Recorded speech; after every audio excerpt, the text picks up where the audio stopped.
Hello guys, this is Vineet Chauhan. Welcome to win stars. So आज हम पढ़ने वाले हैं बहुत ही इजी वे से एक टॉपिक, डेरिवेटिव्स या डिफरेंशिएशन। तो इसका पहले मतलब समझते हैं। आप लोगों ने देखा होगा D Y by D X. इसका आसान शब्दों में पहले मतलब समझते हैं कि इसका मतलब क्या होता है प्रैक्टिकल। इसका मतलब होता है कि कोई जो भी वाई है फंक्शन, कोई भी वाई फंक्शन है, मतलब कोई भी यहाँ पे कुछ हो सकता है वाई की जगह पे, वो कैसे वेरी कर रहा है with respect to X. And इसी तरह से इसको पढ़ते भी हैं कि differentiation of Y with respect to X. अगर लिखा होता D U by D T, तो इसका मतलब है कि differentiation of U with respect to T, यहाँ पे टी के हिसाब से। तो ऐसे करके इसको रीड किया जाता है, differentiation of something and with respect to होगा जो डिनोमिनेटर में होगा। तो इसके बाद हम पढ़ते हैं कि इसको, इसके कुछ रूल्स एंड फॉर्मूलाज होते हैं, हम वो देखते हैं कि क्या क्या होता है। सबसे पहले differentiation of D upon D x के हिसाब से करते हैं ऑफ कोई भी कांस्टेंट टर्म है, उस कांस्टेंट टर्म का डिफरेंशिएशन क्या होता है। Always remember differentiation of constant term होता है zero. For example differentiation of, अगर यहाँ पे वन ले लिया जाए तो वन का डिफरेंशिएशन जीरो, टू का differentiation zero, three four hundred जितना मर्जी कोई भी कांस्टेंट टर्म हो, उन सभी कांस्टेंट टर्म का डिफरेंशिएशन जीरो। उसके बाद देखते हैं डिफरेंशिएशन, अगला वाला जो फॉर्मूला जैसा आता है डिफरेंस। मैं ये क्या बता रहा हूँ, जो आपकी बुक में यहाँ पे ये जो फॉर्मूलाज हैं, यहाँ पे थोड़े अजीब तरीके से आपको देखने में, थोड़ा इनको देखने में डर लग जाता है कई बार जो नॉन मैथमेटिकल बैकग्राउंड से हैं, बट मैं कोशिश करूँगा कि इनको ईजी वे से मैं बताऊँ। तो डिफरेंशिएशन ऑफ, अगर मैं एक्स की बात करूँ, X with respect to X, differentiation of X with respect to X के हिसाब से चल रहे हैं, ठीक है। तो इसका मतलब क्या होगा, इसका मतलब है कि वन। अगर इसको मैं बहुत ही ज़्यादा फंकी वे से बोलूँ तो ये डी एक्स कट गया, बच गया ओनली वन, वैसे देख लो चाहे।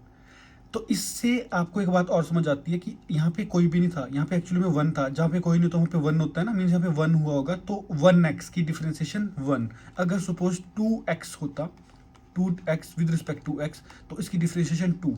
तो थ्री एक्स की डिफरेंशिएशन थ्री, फोर एक्स की differentiation four with respect to X. बोले जा रहा हूँ मैं सारी बातें, मैं यहाँ पे लिख नहीं रहा हूँ, पर वो मतलब वही है कि D upon D x of three x that is three. Similarly D upon D x of four x वो फोर होगा, फाइव एक्स का फाइव होगा। अगर इस तरह से बोला होगा, suppose D upon D x of, suppose A x बोला, ए एक्स, तो अब यहाँ पे हम इस ए एक्स को कर रहे हैं विद रिस्पेक्ट टू एक्स कर रहे हैं ना, तो A will be treated as a constant, variable नहीं माना जाएगा इस ए को। तो ये ए कांस्टेंट, जैसे थ्री एक्स का थ्री था, फोर एक्स का फोर था, टू एक्स का टू था, उसी तरह से ए एक्स का क्या होगा, ए होगा। तो ये आपका रूल नंबर टू। नंबरिंग यहाँ से अलग हो सकती है, जो आपकी बुक में नंबरिंग है इसका आपको क्या लेना देना, वैसे मैं बस एक जिस्ट समझा रहा हूँ कि क्या मतलब है। थर्ड नंबर पॉइंट पे डिफरेंशिएशन ऑफ एक्स है कोई, उसकी पावर एन है। मैं जानबूझ के एक्स को थोड़ा इस तरह से लिख रहा हूँ रेदर देन ऐसा, क्योंकि एन और एक्स में फ़र्क पता चले ताकि। तो डी एक्स, तो नीचे भी इसको इस तरह से लिखना पड़ेगा क्योंकि इसके रिस्पेक्ट में ही ये कर रहे हैं, तो इसीलिए फिर D X with respect to X. तो इसकी डिफरेंशिएशन क्या होती है, ऑलवेज रिमेंबर जब भी ऐसा कुछ पावर वाला चीज़ हो जाए, मीन्स कोई एक्स का जो फंक्शन है, एक्स कोई मतलब अलजेब्रिकल एक्सप्रेशन है एक्स की टर्म्स में, उसकी पावर कोई एन हो, कुछ भी पावर हो, तो power comes at beginning into X raise to power minus one.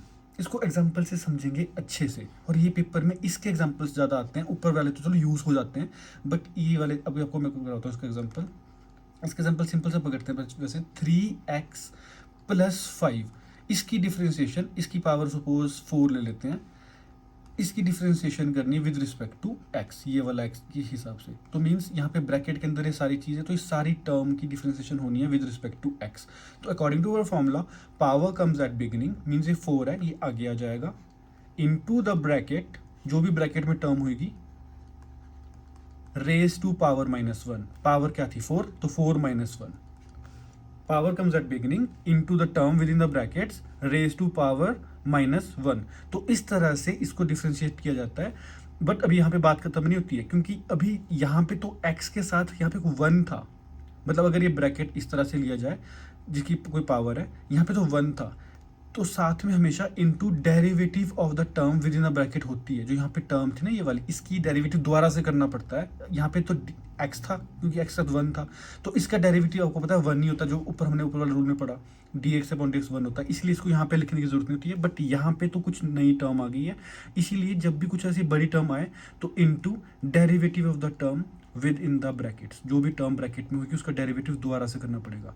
तो इसका अगले स्टेप में क्या बनेगा, फोर ये वाली term as it is 3x plus 5 raise to, ये बन जाएगा 3, 4 माइनस 1 3, एंड इसका डेरिवेटिव क्या हो जाएगा, 3x का डेरिवेटिव जैसे ऊपर पड़ा था वही रूल यहाँ पे लगेगा, 3x का डेरिवेटिव 3, 5 का derivative 5 is a constant term and constant term का डेरिवेटिव 0, तो 3 प्लस 0, तो यहाँ पे ये वाली चीज़ लिखने की जरूरत नहीं, ओनली 3 विल बी लेफ्ट, तो यहाँ पे इस तरह से आ जाएगा। एंड ये मल्टीप्लाई हो रहा है आगे वाली टर्म के साथ, तो इसलिए मैंने इसको नॉर्मली लिख दिया ऐसे। तो इसको सॉल्व करके आएगा 12 इंटू ये जो ब्रैकेट वाली टर्म है रेज टू पावर 3, तो इस तरह से कुछ आ जाएगा। तो ये आपका रिजल्ट हो जाएगा। अगर ये क्यूब आप ओपन करके देना किसी फॉर्म में रिजल्ट पूछा होगा कि बार प्रूव करने के लिए बोलते हैं कैसे, तो आपको पता चल चुका है कि क्या जब सब कोई फंक्शन है एक्स की टर्म है उसकी कोई पावर हो, तो power comes at beginning into the term with in the bracket raise to power -1 multiply by the term, multiply by the derivative of the term with in the bracket. तो जो भी term bracket के अंदर उसका derivative फिर से करना मत भूलना। तो ये बिल्कुल बेसिक ही है। एक एग्जांपल इसी फॉर्मेट का और भी देख लेते हैं। 3x² plus 5x plus 2 raise to power कर लेते हैं कुछ, जैसे कि 7 करता हूँ जानबूझ के, and derivative with respect to x ही करते हैं। तो इस केस में क्या होगा, इस केस में भी वही रूल फिर से, ये पूरी की पूरी टर्म एक x का फंक्शन है जिसके हिसाब से हम डेरिवेटिव कर रहे हैं। तो ये क्या बन जाएगा, power comes at beginning into the term with in the brackets 3x² plus 5x plus 2, मैंने क्या किया, power comes at beginning into the term with in the bracket raise to power -1 multiply by जो भी term brackets के अंदर होगी उसका फिर से derivative into derivative of the term with in the bracket. तो यहाँ पे टर्म का दोबारा से ब्रैकेट के साथ इस तरह से। अब इस बार पावर नहीं लेनी है वरना तो दोबारा से क्वेश्चन बन जाएगा। यहाँ पे पावर ले लेते हैं कि बार गलती से तो दोबारा से क्वेश्चन बन जाएगा ना, ऐसा नहीं करना गलती। तो अब यहाँ पे इसको सॉल्व करना रह गया, यहाँ पे 6 आ जाएगा, तो 7 ये bracket raise to power 6 multiply by जो यहाँ पे डेरिवेटिव करेंगे तो यहाँ पे भी वही बात आ जाएगी, पावर यहाँ पे 2 है ना, 2, तो 2 कम्स एट बिगिनिंग, तो 2 इंटू 3 6 इंटू द टर्म जिसकी पावर है तो x रेज टू पावर -1, तो 2 माइनस 1 इज 1, तो यहाँ पे लिखने की जरूरत नहीं क्योंकि 2 माइनस 1 1 होता है, तो 1 ही है। Into the term with in the bracket, इसकी ही डेरिवेटिव हो रहा था, तो इसका डेरिवेटिव क्या होता है, दोबारा से 1 होता है, तो वो भी लिखने की जरूरत नहीं है। तो इसलिए 3x² का डेरिवेटिव डायरेक्ट ही 6x लिख लिया गया है। तो आगे फिर प्लस 5 एंड कांस्टेंट का डेरिवेटिव 0, 5x का तो 5 होता है। तो इस तरह से मतलब ये आपके पास यहाँ पे भी ब्रैकेट के अंदर जो टर्म थी वो लिख देनी थी पूरी की पूरी। मतलब आप लोगों को एक जिस्ट समझ आ चुका होगा कि कैसे करते हैं इस वाले रूल को फॉलो। नेक्स्ट रूल देखते हैं। नेक्स्ट रूल क्या आता है, डेरिवेटिव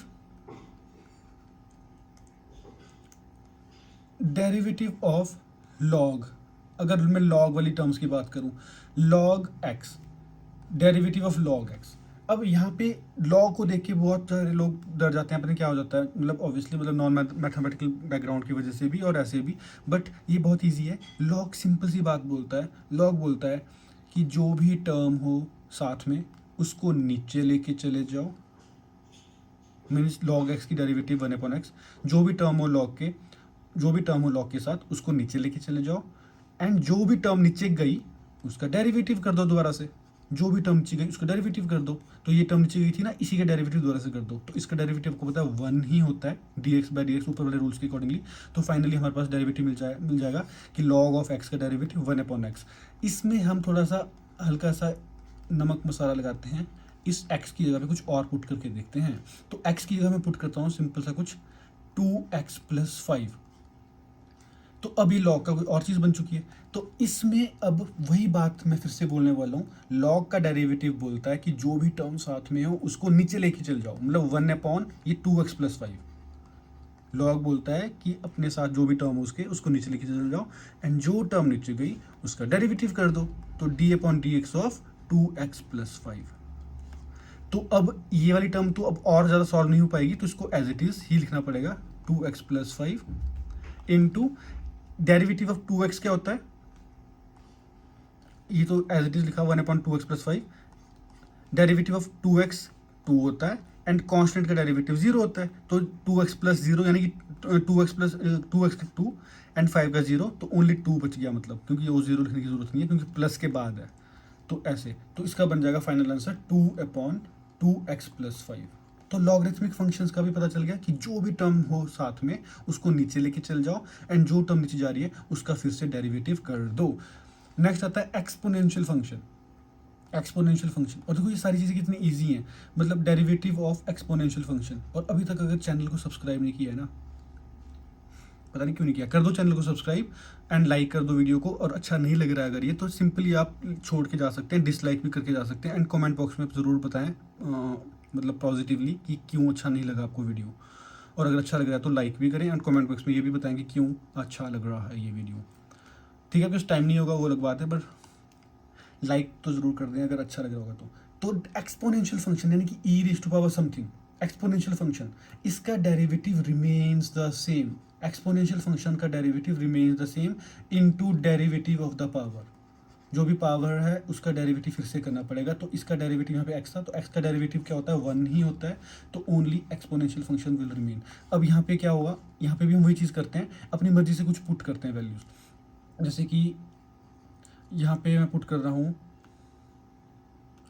यहाँ पे पुट करते हैं, यहाँ पे भी 2x+5 भी पुट करता हूँ जानबूझ के, जैसे ऊपर में पुट किया था।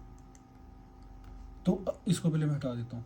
अब यहाँ पे एक्सपोनेंशियल फंक्शन का क्या डेरिवेटिव होता था, एक्सपोनेंशियल फंक्शन का डेरिवेटिव होता है same, exponential function remains the same, यानी कि ई रेज़ टू पावर जो भी पावर है 2x+5 वो ऐसे की ऐसी ही रहेगी power, into derivative of the power. Derivative किसकी, जो भी पावर है उसका फिर से डेरिवेटिव करना पड़ेगा। तो यहाँ पे आ गई है बात, ये तो कुछ नहीं इसका हो सकता, 2x+5 एज इट इज़ ही रहेगा, इनटू ये फिर से वही पुराने वाली बातें आ चुकी है, 2x का डेरिवेटिव 2, 5 का डेरिवेटिव 0, तो ओनली 2 विल बी लेफ्ट। तो देयरफॉर 2 इंटू 2 को यहाँ से शुरू में ले लेंगे, मतलब 2, और एक्सपोनेंशियल फंक्शन का जो ऐसा था वो एज इट इज़ रहेगा। तो ये फाइनल रिजल्ट बन गया है इस डेरिवेटिव का। तो इस तरह से आप लोगों ने देखा कि ये एक्सपोनेंशियल फंक्शंस का भी आपने देखा, लॉगरिथम का भी देखा, तो ये आपको बहुत ही इजी तरीके से पता चल चुका होगा। इसके कुछ क्वेश्चंस करने की कोशिश करते हैं इन क्वेश्चंस के। इसके बाद वैसे वो भी हैं साइन कॉस्ट वाले जो है, पर चलो ये तो पहले इसकी तो पता चले आपको कि इसका क्या है। तो अब यहाँ पे देखो कुछ एग्जांपल्स देखने की कोशिश करते हैं। जैसे यहाँ पे रैंडमली देखते हैं, जैसे यहाँ पे डेरिवेटिव ऑफ द फॉलोइंग, 5 क्या है, 5 कांस्टेंट है तो 0, अल्फा प्लस बीटा ये भी कांस्टेंट टर्म्स ही बन जाती हैं, अल्फा बीटा ABCD ये भी 0, ये √3 √11 सब कुछ ये कांस्टेंट टर्म्स ही हैं, ये इनका डेरिवेटिव 0 ही होगा। देखो 0 0 0 0 0, इसका भी 0, ये 0। तो आपको पता चल चुका होगा कि इनका 0 क्यों हुआ है, क्योंकि जो कांस्टेंट टर्म्स है। अब थोड़ा सा कॉम्प्लिकेटेड सा देखते हैं कि जो आपको थोड़ा देखने में अजीब सा लग रहा होगा उसका करने की कोशिश करते हैं। जैसे कि क्या,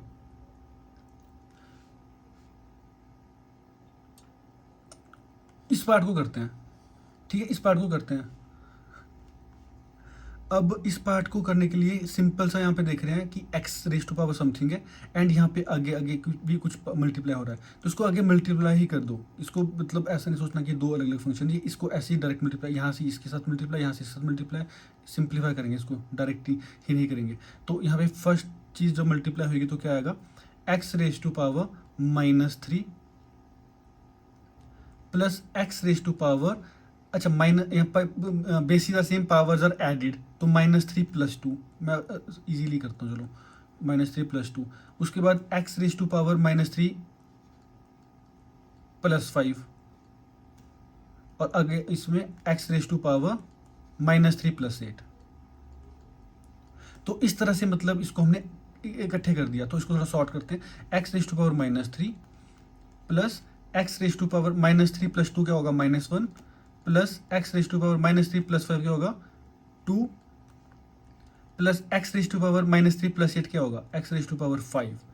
तो इस तरह से ये बन चुकी है 4 टर्म्स। तो अब ये 4 अलग अलग टर्म्स बन चुकी है। तो अब इसका derivative, now differentiation with respect to x। तो ऐसे स्टेप बनाना होता है कि now differentiating this expression with respect to x, ऐसे उसको अपनी लाइन लिखनी होती है। तो इसका आएगा फिर d/dx, मैं इसके साथ ही लिख देता हूँ, मतलब इस टर्म के साथ ही। तो ये सारी टर्म ऐसे ब्रैकेट्स में, एंड d/dx। तो ये टर्म अब अलग अलग, इसका डेरिवेटिव अलग होगा, इसका डेरिवेटिव अलग, इसका अलग और इसका अलग। तो इन सब का डेरिवेटिव इस तरह से अलग अलग किया जाएगा।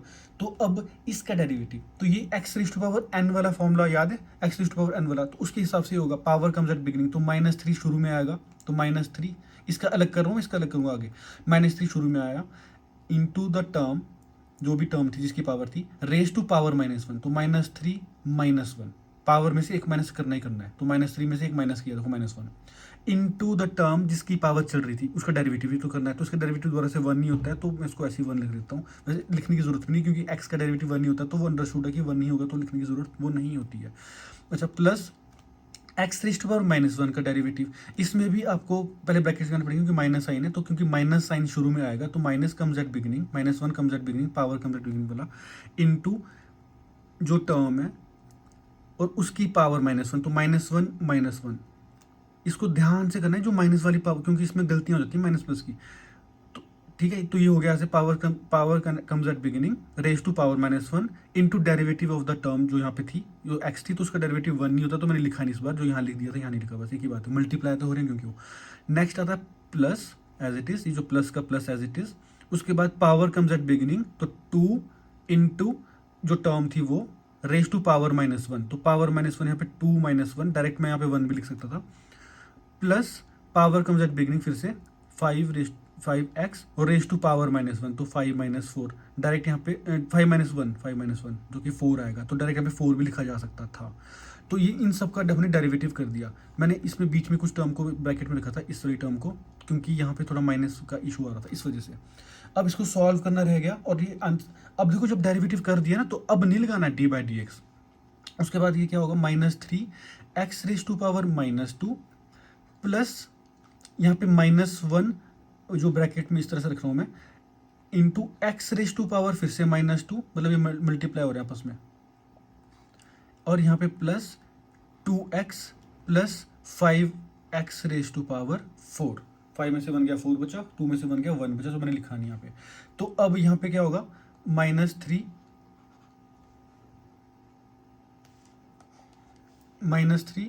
x raise to power -2। अब यहाँ पे ये जो -1 था, इसके साथ ये जो माइनस है, ये जो प्लस माइनस माइनस हो जाएंगे, तो -x रेज टू पावर -2, यहाँ पे ना -3 -1 -4 आएगा, -4, यहाँ पे भी -4 आएगा, और ये आएगा, ये ठीक है, plus 2x plus 5x raise to power 4। अब ये जो माइनस वाली पावर होती है, इसको हम नीचे भी ले जा सकते हैं। अब आंसर की डिमांड देखेंगे कि आंसर किस तरह से लिखा गया होगा, हम भी उस तरह से कर लेंगे इसको। वैसे इसको यहाँ पे भी छोड़ सकते हैं, या इसमें देखना कि सेम पावर वाले होंगे तो उनको ऐड या सब्ट्रैक्ट किया जा सकता है, पर यहाँ पे सेम पावर कोई है ही नहीं, तो ये अलग अलग चीज़ें थी, तो इसको ऐसे भी छोड़ सकते हैं। बाकी हम देखते हैं आंसर किस फॉर्म में। आंसर अगर इस फॉर्म में नहीं होगा तो दूसरी फॉर्म क्या है इसकी, कि जो माइनस वाली टर्म्स हैं उनको डिनोमिनेटर में ले जाते हैं, उनको डिनोमिनेटर में शिफ्ट कर लेते हैं। तो हम कौन सा पार्ट कर रहे थे, हम कर रहे थे 20th पार्ट ना, XX, तो 20th part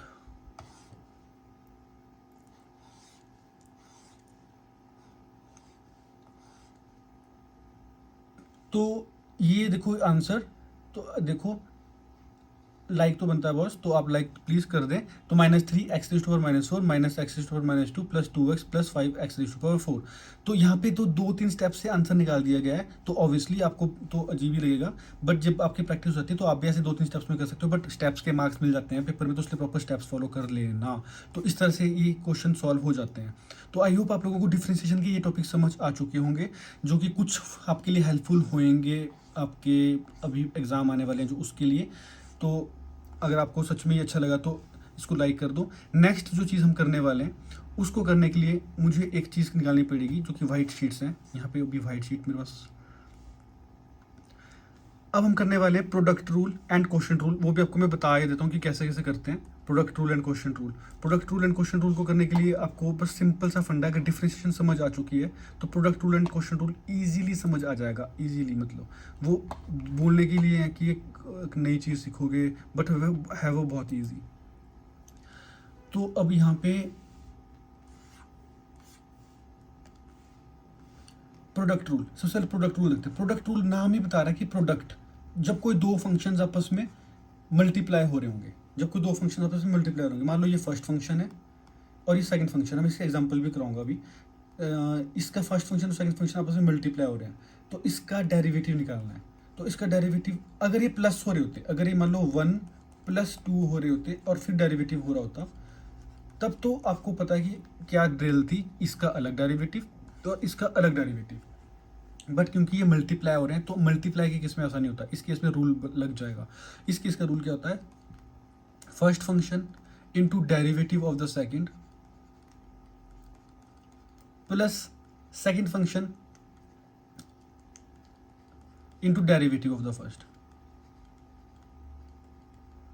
first function derivative of the second plus second function derivative of the first. बारी बारी करके करना है, मतलब एक बार इस एक बारी करके, इस तरह से इसको वो करते हैं। इसी क्वेश्चन ढूंढता हूँ मैं जरा फटाफट से, यहाँ पे कोई मिल जाए तो। प्रोडक्ट रूल मिल तो गया मेरे को, पर इजी वाला ढूंढता था कि समझाने में भी आपको इजी लगे, समझने में आपको इजी लगे। मुश्किल वाला तो कुछ नहीं लगा, सारे इजी हैं वैसे तो। ये करते हैं इस क्वेश्चन को, जैसे यहाँ पे यहीं पे देख लो, ये फर्स्ट फंक्शन ये सेकंड फंक्शन आपस में मल्टीप्लाई हो रहे हैं, तो इसकी डिफरेंशिएशन जब करेंगे तो first function as it is into differentiation of the second plus second function, उसका प्लस का साइन, फिर सेकंड फंक्शन जो है ये इसको सेकंड माना है ना, नहीं तो ये as it is into differentiation of the first. ये है प्रोडक्ट रूल। तो इसके बाद जैसे जहाँ पे डिफरेंशिएशन जिसकी कर रहे हैं उसका ही सॉल्व करना है, जहाँ पे बाकी चीज़ें एज इट इज़ करनी है। एंड सिंपल जो अलजेब्रा है उस तरह से फिर प्लस और सब्ट्रैक्ट या माइनस करके जो भी इसमें बोला होगा वैसे करते करते करते आपके पास रिजल्ट आ जाता है। बेसिक फंडा है कि आपको प्रोडक्ट रूल लगाना आना चाहिए, एंड पुराने जो भी अपने फॉर्मूले पढ़े उसके अकॉर्डिंगली फिर वो यूज़ यहाँ पे हो जाते हैं। तो इस तरह से मतलब एक प्रोडक्ट रूल था। सिमिलरली एक क्वोशिएंट रूल भी होता है।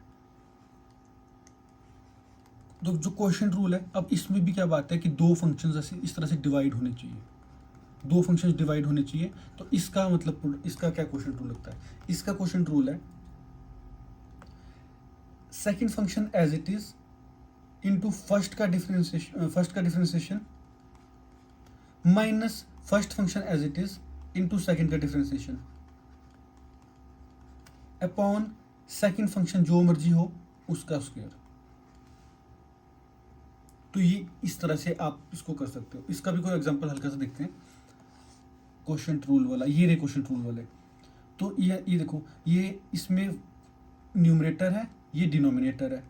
तो न्यूमरेटर और डिनोमिनेटर में ये फर्स्ट फंक्शन और ये सेकंड फंक्शन, तो second function as it is into derivative of first, minus का साइन लगेगा यहाँ पे, एंड माइनस साइन के बाद first function as it is into derivative of second upon second का स्क्वायर। तो इसकी वैल्यूज जब निकाल लेंगे डिफरेंशिएशन के रूल्स यूज। अब देखो, जिसके बाद डी अपॉन डी एक्स के बाद जो टर्म है उसका ही डिफरेंशिएशन करना है, इसका थोड़ा करना है। ये तो एज इट इज आएगी नीचे, सिमिलरली आगे भी। तो इस तरह से मतलब आप quotient rule and product rule वाले क्वेश्चंस को भी सॉल्व कर सकते हो। तो डिफरेंशिएशन और इंटीग्रेशन में इस तरह से आप क्वेश्चंस को सॉल्व कर सकते हो। चेन रूल को बताता हूँ, ये चेन रूल क्या है। अब यहाँ पे ना इसको समझने के लिए ना आपको थोड़ा सा, एक तो है फॉर्मूला जिसमें आप रट्टा मारोगे तो पता नहीं क्या ही होगा, एक है ब्रेन। तो डी वाई डी एक्स निकालना है आपको, डिफरेंशिएशन इसी को बोलते हैं। बट यहाँ पे वाई अलग दिया है, यू अलग दिया है, एंड वी अलग दिया है। वाई दिया है यू की टर्म्स में, यू दिया है वी की टर्म्स में, और वी दिया है फिर एक्स की टर्म्स में। तो ऐसे देखो, जिसको जिसकी टर्म्स में दिया है उसको उसके रिस्पेक्ट में डिफरेंशिएट करना होता है। जैसे कि यहाँ पे वाई दिया है, तो इस वाई को करेंगे हम डिफरेंशिएट, किसकी टर्म में वाई दिया है, यू की टर्म में दिया है, तो डी वाई करेंगे अपॉन डी यू करेंगे, मतलब विद रिस्पेक्ट टू यू करेंगे। रूल वही है, जैसे जो फॉर्मूला जो थे वैसे ही थे, बस यहाँ पे 3u है। जैसे सपोज 3x होता था, तो 3x का डिफरेंशिएशन क्या होता था, 3 होता था। यहाँ पे 3u है और विद रिस्पेक्ट टू u ही कर रहे हैं, तो वो 3 आएगा फिर से। तो dy बाई डी यू 3 आ गया। सिमिलरली अब ये जो u है, u with respect to v करेंगे क्योंकि वो v की टर्म्स में, तो du अपॉन dv, जो u फंक्शन है उसको विद रिस्पेक्ट टू v करेंगे, तो भी तो du अपॉन dv आएगा। तो ये क्या आएगा, पावर कम्स एट बिगिनिंग वाला, तो 2 comes at beginning into v raise to power -1, तो 2 - 1 1 होता है, तो वो ऐसे ही आ गया, तो 2v। सिमिलरली जो थर्ड चीज़ है v, वो x की टर्म्स में, तो जो v है वो x की टर्म्स में। जिस तरह से मैं बोल रहा हूँ उस तरह से आप आई होप समझ रहे होंगे। नहीं समझ रहे होंगे तो फिर से देख लेना रिवाइंड करके, या जैसे भी कमेंट बॉक्स में पूछ लेना। तो डी बाई डी एक्स, क्योंकि v x की टर्म्स में था, तो अब इसका डिफरेंशिएशन करेंगे। जैसे 4x², तो पावर कम्स एट बिगिनिंग, तो 2 कम्स एट बिगिनिंग, तो 2 इंटू 4 पहले से बिगिनिंग में है, तो 4 2 8 आएगा, और x raise to power 2, x raise to power 2 क्या होता है, और पावर -1 करते हैं ना, तो पावर 2 माइनस 1 क्या होती है, 1 नहीं होती है, तो उसको लिखने की जरूरत नहीं है। प्लस 5, डिफ्रेंशिएशन ऑफ 5 0 होता है क्योंकि कांस्टेंट है, तो ये रह गया बस। तो अब 3 और 2v और 8x आ गया, मतलब ये चीज़ें आ गई। आपको चाहिए क्या, आपको चाहिए ना तो आपको D Y by D U चाहिए, ना तो D U by D V चाहिए, ना तो ये चाहिए था, आपको चाहिए था D Y upon D X. आपको D Y by D X चाहिए था। तो ध्यान से देखते हैं D Y by D X कैसे ऑब्टेन होएगा। D Y by D X obtain होएगा जब देखो आप इनको मल्टीप्लाई करोगे ज़रा आपस में, तो क्या आएगा, d Y upon d u को जब मल्टीप्लाई कर रहे होंगे d u upon d v से, इनकी वैल्यूज ऑब्वियसली इनकी वैल्यूज पुट करेंगे। तो ध्यान से देखो ये जो डी यू कट जाएगा, इस तरह से कट रहा है ना ये, तो बच क्या रहा है, ओनली डी वी बच रहा है डिनोमिनेटर में फालतू। हमारे को चाहिए डी एक्स था, तो इसीलिए डी वी न्यूमिनेटर में आना चाहिए, तो डी वी न्यूमिनेटर में अगले वाले पार्ट में, तो D V by D X, तो D V by D X. तो इसलिए ये एक तरह से जो यहाँ लिखा है ये फॉर्मूला कैसे बना फॉर्मूला, तो ये आपको पता चल गया क्योंकि यहाँ पे तो डब्ल्यू वगैरह भी लिखा हुआ है ना, तो अपने डब्ल्यू वगैरह नहीं देखना, जो भी आपके पास क्वेश्चन में होगा उसके अकॉर्डिंगली करना है सॉल्व आपने, क्योंकि इनको आपस में जब मल्टीप्लाई करेंगे ये वाला डी यू ये वाला डी यू कट रहा है, डी वाला डी वी ये वाला डी यू कट रहा है, तो अपने आप ही D Y upon D X बच रहा है। इनको कट करने में तो बैठना है क्योंकि इनकी वैल्यूज आपके पास है, इसकी वैल्यू भी आपके पास है, इसकी वैल्यू भी आपके पास है, इसकी वैल्यू भी आपके पास है, जो कि यहाँ निकाली थी अभी अभी। तो 3 multiply by 2v multiply by 8x, and यहाँ से आपके पास रहेगा 8 2 16, 16 3 48, 48। देखा मेरे को 16 का टेबल भी अभी तक याद है, आप लोगों को याद है? अगर याद है तो कमेंट बॉक्स में बोलो कि याद है। तो x और v ये बच गया, मतलब इनको मल्टीप्लाई करने के बाद। बट अभी आंसर नहीं आया है, क्यों नहीं आया? क्योंकि आपके पास आंसर x की टर्म्स में नहीं है, v अब यहाँ पे है चीज़ एक्स्ट्रा, तो v की वैल्यू आपके पास क्वेश्चन में दी हुई है, तो इसका मतलब आपको 48x एंड जो v की वैल्यू क्वेश्चन में दी थी वो यहाँ पे लिख देनी है 4x² + 5। तो ये आपके पास अब जाके आंसर आ गया। तो इस तरह से इसको चेक करने के बाद चेक कर दिया जाए यहाँ पे। तो और आप लोगों ने एक चीज़ नोटिस की कि जब क्वेश्चन करना है तो आंसर में मत खो जाना, अपने अब कॉन्सेप्ट के अकॉर्डिंगली क्वेश्चन करने होते हैं एंड फाइनल आंसर फिर चेक करना होता है इस तरह से। अगर गलत आए उसके बाद फिर थोड़ा बहुत हेल्प ले लेनी होती है। तो आई होप आप लोगों को ये चीज़ें समझ अच्छे से आ रही होंगी कि क्या है ये क्या नहीं है। उसके बाद फिर derivative of exponential and logarithmic functions, implicit functions. अब लॉगरिथमिक फंक्शंस या कोई भी फंक्शन है, अब जब भी यहाँ पे ना वो है देखो डेरिवेटिव, अब कांस्टेंट की पावर में x है, कांस्टेंट की पावर में x जब भी हो तो एक रूल याद रखना, derivative of constant raise to power something x, मतलब कुछ कांस्टेंट की पावर में फंक्शन हो तो उसका रूल होता है same, ax remains the same ax into log a, बस ये साथ में लग जाता है। जैसे कि यहाँ पे 2⁻x था, तो 2⁻x का derivative remains the same 2x into log of जो कांस्टेंट था, जैसे कि log of 2 तो log of 2, बस मतलब 2 यहाँ पे था ना, यहाँ पे 5⁻ax है एंड ऑब्वियसली अगर ये x कुछ बड़ी चीज़ है तो इसका फर्दर डेरिवेटिव होगा। जैसे यहाँ पे देखो क्या है 5⁻ax है, तो 5⁻ax का डेरिवेटिव इस वाले फॉर्मूला के हिसाब से या इस वाले एक ही चीज़ है दोनों, तो डेरिवेटिव क्या हो जाएगा, it will remain the same, यानी कि 5⁻ax ऐसे 5⁻ax it will remain the same into log of जो भी टर्म थी है, तो लॉग ऑफ क्या है यहाँ पे 5 थी ना, तो लॉग ऑफ 5। बट यहाँ पे क्लियरली आप देख रहे हो कि पावर अब कुछ और भी है। पावर मैंने बताया था जहाँ पे भी फंक्शन होता है उसको हम फिर से डेरिवेटिव करते हैं, तो यहाँ पे फंक्शन अब ax बन चुका है। यहाँ पे भी फंक्शन x था ना, इसका डेरिवेटिव करेंगे तो दोबारा से 1 आएगा, जो इसलिए नहीं लिखा।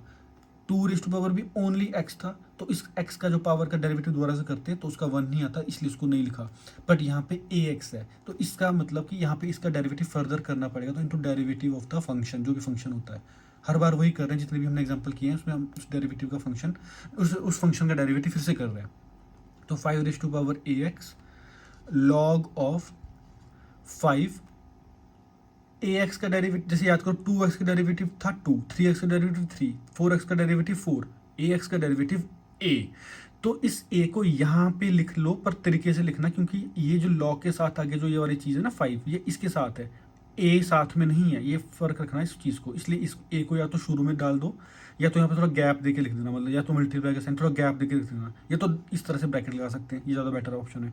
नेक्स्ट स्टेप में फिर इस a को फर्दर आगे ले जाके, तो a 5⁻ax log of 5, तो इस तरह से आप आंसर लिख सकते हैं, चाहे ऐसे लिखो, चाहे 5 raised to power ax पहले लिखो, जैसे यहाँ पे आंसर देखते हैं कहाँ पे 5 raised to power ax यहाँ पे पहले है, फिर a है और फिर log 5 है, तो ये एक ही बात है, बस इस log के साथ मतलब हमने यहाँ पे 5 यहाँ पे मतलब वो a नहीं लगाया, जो यहाँ पे मैं बोल रहा था ना ये वाला a, तब ये फिर log of 5a बन रहा था दिखने में, पर ऐसा नहीं लिखना चाहिए दिखने में ना। तो ये था जब किसी कांस्टेंट की पावर फंक्शन हो, कांस्टेंट की पावर जब क्या हो फंक्शन हो तब। आगे एक्सपोनेंशियल फंक्शन वाला है, मैंने आपको एक्सपोनेंशियल फंक्शन का ऑलरेडी एक्सप्लेन कर दिया कि it will remain the same. Log वाले भी वही है, अब यहाँ पे लॉग ऑफ बेस एक्स है, लॉग ऑफ बेस 2 है, आपको फोकस करना है कि लॉग बोलता क्या है। लॉग बोलता है कि साथ वाली टर्म जो भी हो उसको नीचे ले जाओ, एंड नीचे जो टर्म गई उसका फिर से डेरिवेटिव कर दो।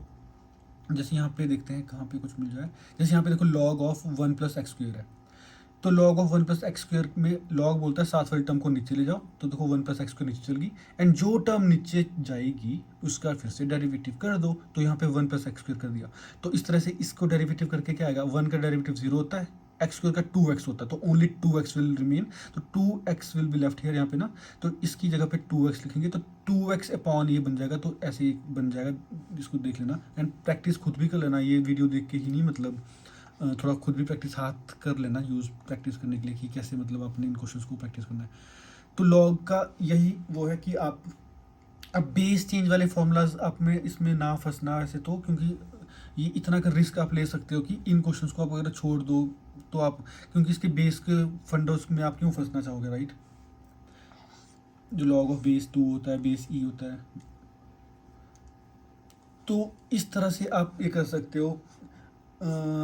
बाकी कुछ चीज़ें जो मैंने छोड़ के कर रहा हूँ उसको आप भी चाहे तो छोड़ देना, वरना प्रॉब्लम हो सकती है, क्योंकि जो ऑब्वियसली जो इस वीडियो को देखने आए हैं, मैं ये मान के चल रहा था कि उनको डिफ्रेंशिएशन का कुछ भी नहीं आता है, और अगर उनको ये सब कुछ ऑलरेडी आता है तो तब तो ऑब्वियसली आप लोगों को इस वीडियो की ज़रूरत ही नहीं थी, तब तो अब ये चेक करने के लिए आया कि ये हो क्या रहा है वीडियो में, ये आपको ऐसे मज़ा आ रहा है देखने का, है ना।